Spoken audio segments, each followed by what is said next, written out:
The control panel is a part of the Microsoft Windows graphical user interface which allows users to view and manipulate basic system settings and controls via applets, such as adding hardware, adding and removing software, controlling user accounts, and changing accessibility options. Additional applets can be provided by third-party software. The control panel has been an inherent part of the Microsoft Windows operating system since Windows 2.0, with many of the current applets being added in later versions. Beginning with Windows 95, the control panel is implemented as a special folder, that is, the folder does not physically exist, but only contains shortcuts to various applets such as add or remove programs and Internet options. Physically, these applets are stored as CPL files. For example, the Add or Remove Programs applet is stored under the name appwiz.cpl in the SYSTEM32 folder. In recent versions of Windows, the control panel has two views, Classic View and Category View, and it is possible to switch between these through an option that appears on either the left side or top of the window. Many of the individual control panel applets can be accessed in other ways. For instance, display properties can be accessed by right-clicking on an empty area of the desktop and choosing Properties. The classic view consists of shortcuts to the various control panel applets, usually without any description. The categories are seen if the user used Details view. The category view consists of categories, which when clicked on display the control panel applets related to the category. In Windows Vista, the category used applets below the name of the category. List of control panel applets. The applets listed below are components of the Microsoft Windows control panel, which allows users to define a range of settings for their computer, monitor the status of devices such as printers and modems, and set up new hardware, programs and network connections.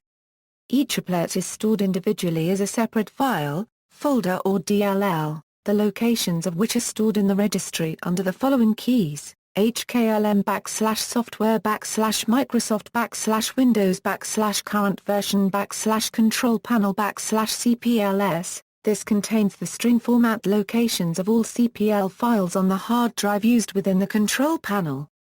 hklm/software/Microsoft/Windows/current version/Explorer/control panel/namespace. This contains the location of the CLS ID variables for all the panels not included as CPL files. These are commonly folders or shell applets, though Windows Vista allows physical programs themselves to be registered as well. The CLS ID then allows items such as the icon, info box and category to be set and gives the location of the file to be used. The control panel then uses these lists to locate the applets and load them into the control panel program when started by the user. In addition to using the control panel, a user can also invoke the applets manually via the command processor.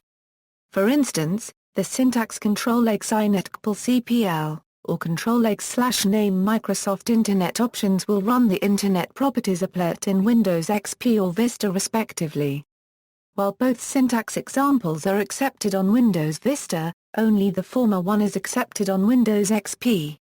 Standard applets, peripheral devices. These are options in the control panel that show devices connected to the computer.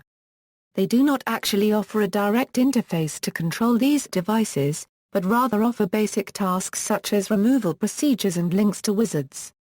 Such applets include scanners and cameras, game controllers, portable media devices, other Microsoft distributed applets, third-party applets. Third-party software vendors have released many applets. Although it is impossible to mention all of them, some of them are listed here. Notes. External links. How to run control panel tools by typing a command at Microsoft.com.